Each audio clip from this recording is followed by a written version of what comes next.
Hey guys, it's just me, Lance, again. So I'm about to post one of these white feather threatening letters.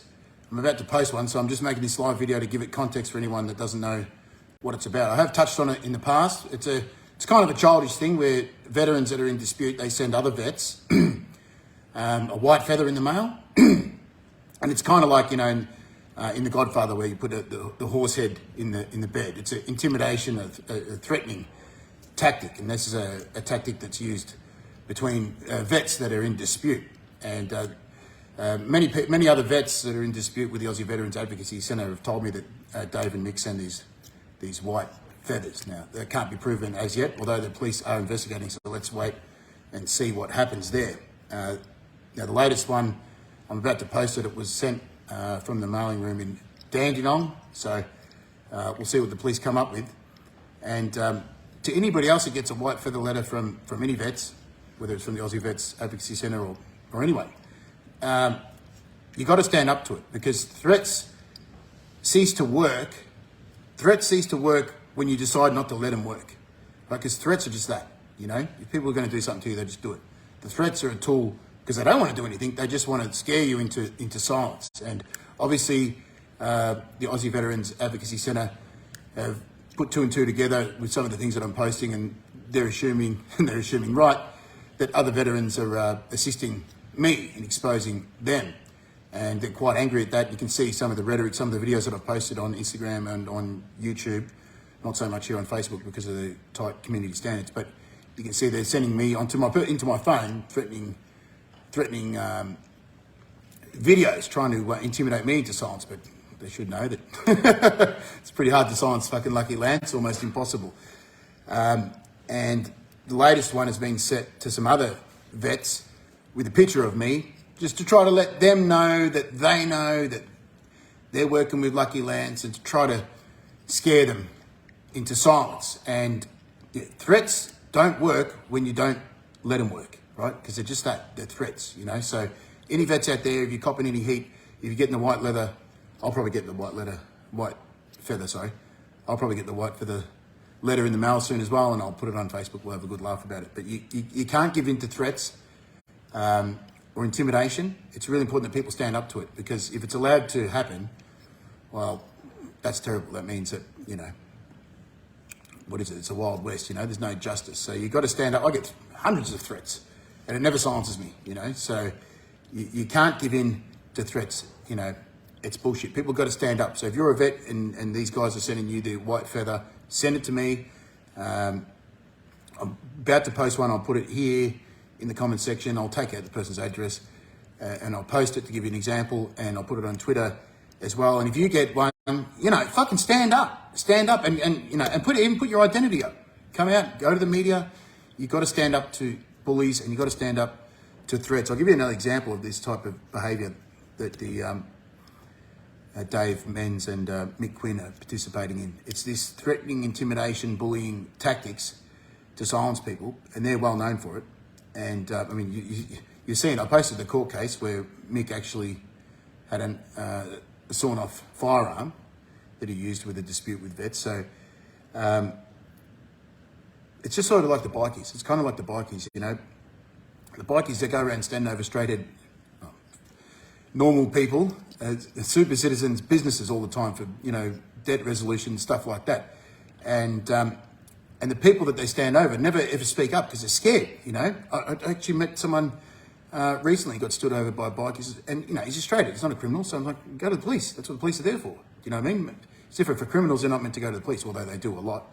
I said, mate, you're Australian. That's what the police are for. Go to the police. He goes, and he said what they all say. No, I don't want the dramas. You know, when they get out of jail, they come after you. I'm like, mate, it's the fucking movies. That's the movies. That's what they want you to think. They want you to think that if you go to the police, that something will happen to you when that person gets out, or from the other bikies. They want you to think that. That's their intimidation. That's their tactic, just like these white feather letters that the vets send to each other. It's an intimidation tactic, and it doesn't work when you don't let it work anymore, when you don't fall for it. You know, people that dob in criminals, the criminals don't get out of jail and go, right, I'm going to go get that straighthead who dobbed me in, you know, and go back to jail. It almost never happens. Almost never. I almost say never, ever. But you show me one time where a normal citizen has dobbed in a criminal, that criminal's done his time and got out and come after that citizen who's dobbed him in. It doesn't happen. It doesn't happen. But people are intimidated into dobbing them in. That's why the bikies get away with what they get away with. The bikies are out there having a fucking field day, standing over all these legitimate businesses all the fucking time, constantly, and the owners of these legitimate businesses are too scared to go to the police. Like, no, I can't go to the police, I'll come after you. It's like, no, they fucking won't.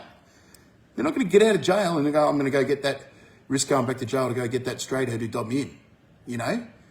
But people don't know that, and they're scared, you know? And or they might think, oh, yeah, but if I dob him in, maybe the other bikie associates will come after me. No, they won't. He probably doesn't even tell them that he's standing over you, because then they'll want their piece. Or maybe that's going against the rules because you're connected with the club or whatever it is, you know? So, you know, you can't fall for these intimidation tactics, you know? If you see something, you say something, you know? If someone threatens you, you fucking scream it from the hills. And then you take the power away from the people making the threats.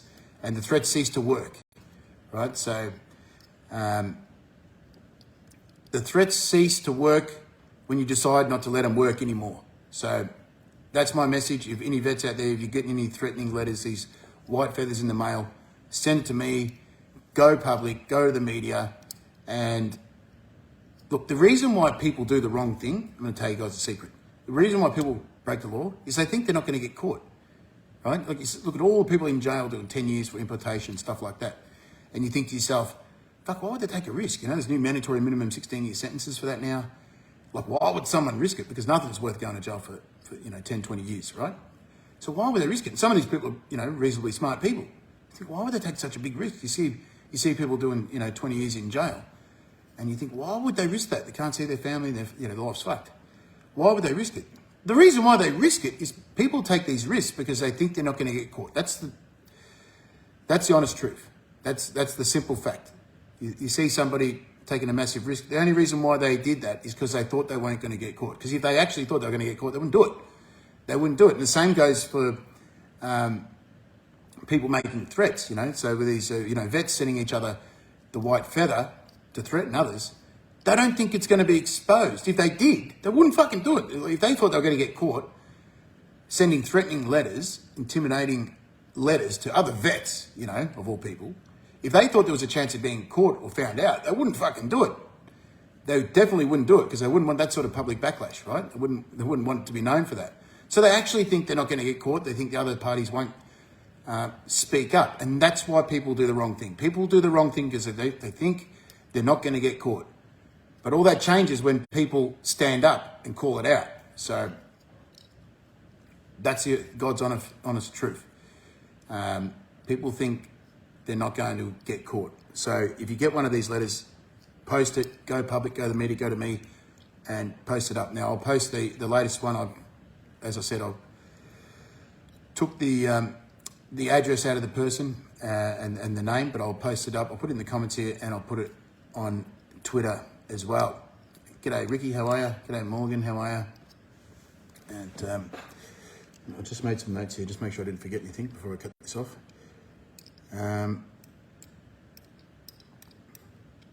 no, that's it. I'll leave it at that. All right. See you guys.